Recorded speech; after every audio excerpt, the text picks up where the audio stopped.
Поджог пассажирского парома «Скандинавская звезда».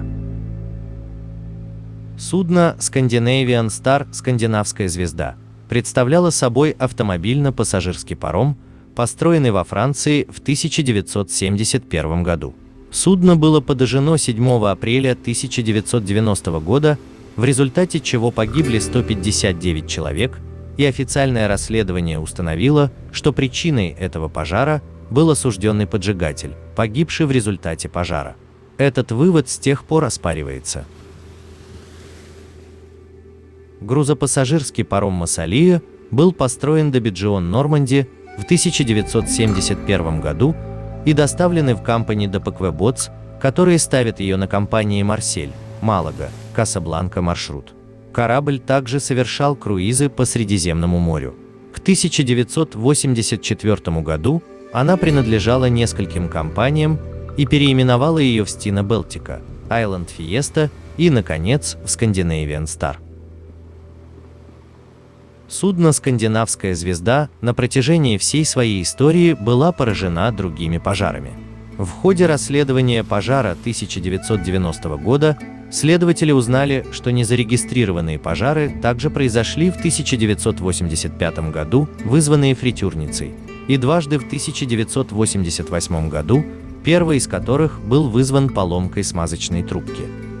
15 марта 1988 года, всего за несколько дней до первого пожара, судно находилось примерно в 90 километрах к северо-востоку от Канкуна, когда в машинном отделении начался второй пожар.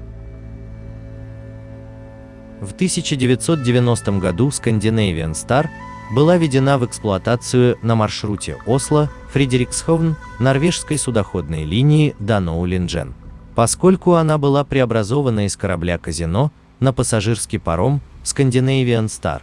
Новый экипаж был обучен всего за 10 дней, чтобы узнать новые обязанности.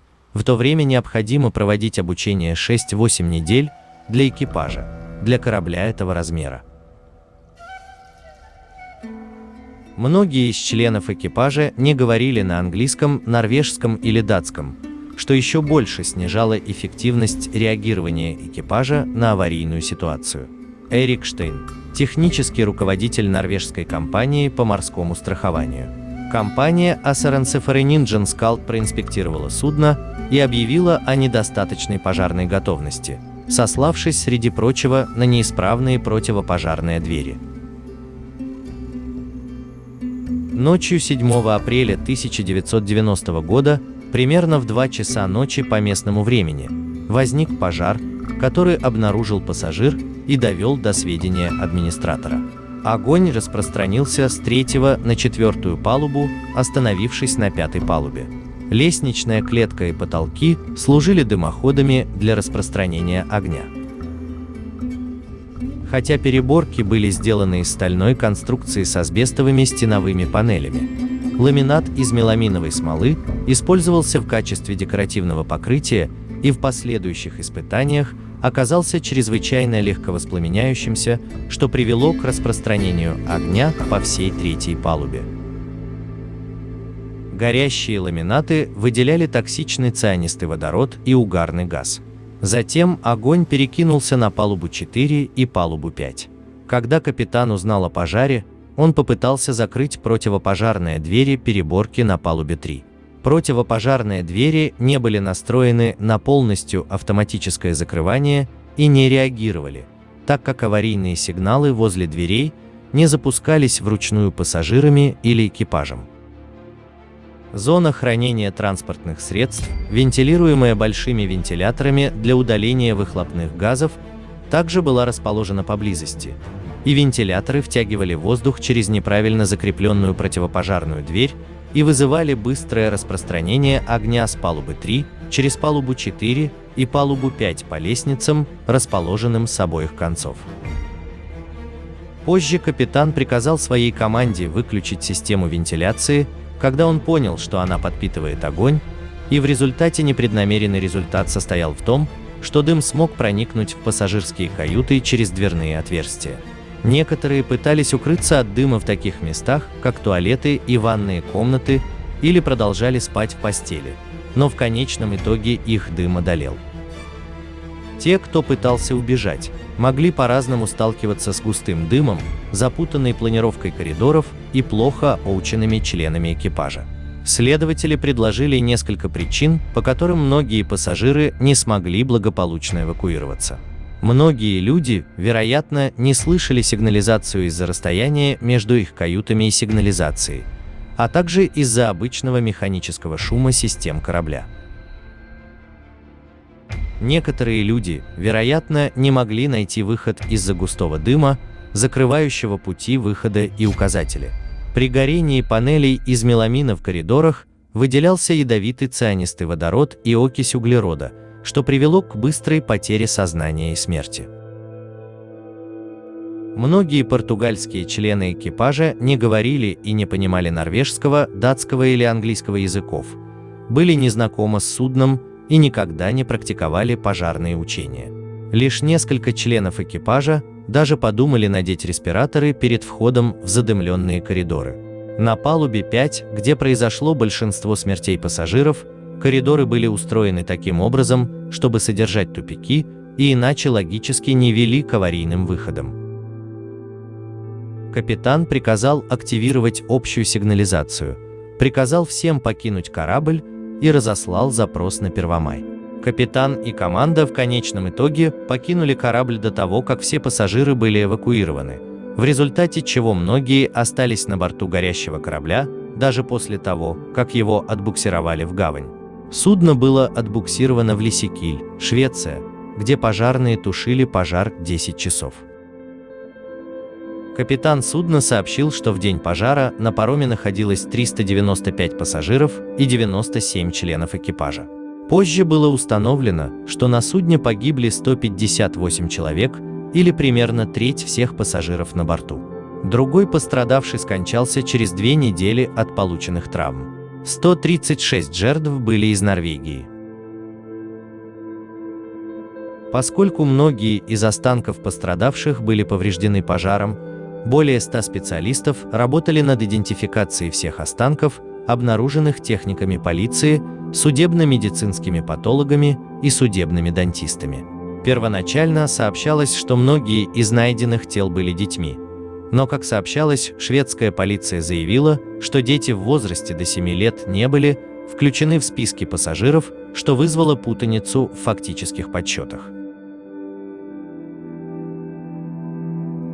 Полицейское расследование Осло первоначально вызвало подозрения в отношении Эрика Мёрк Андерсона, датского водителя грузовика, который погиб в результате катастрофы и трижды судим за поджоги. Более позднее расследование, проведенное в 2009 году, показало, что произошло несколько отдельных пожаров и что для их разжигания потребовалось несколько человек, особенно если они не были знакомы с компоновкой корабля.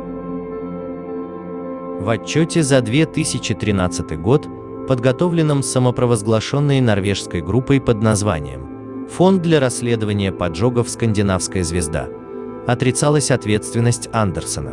Вместо этого утверждалось, что были умышленно устроены несколько пожаров и был убит водитель грузовика.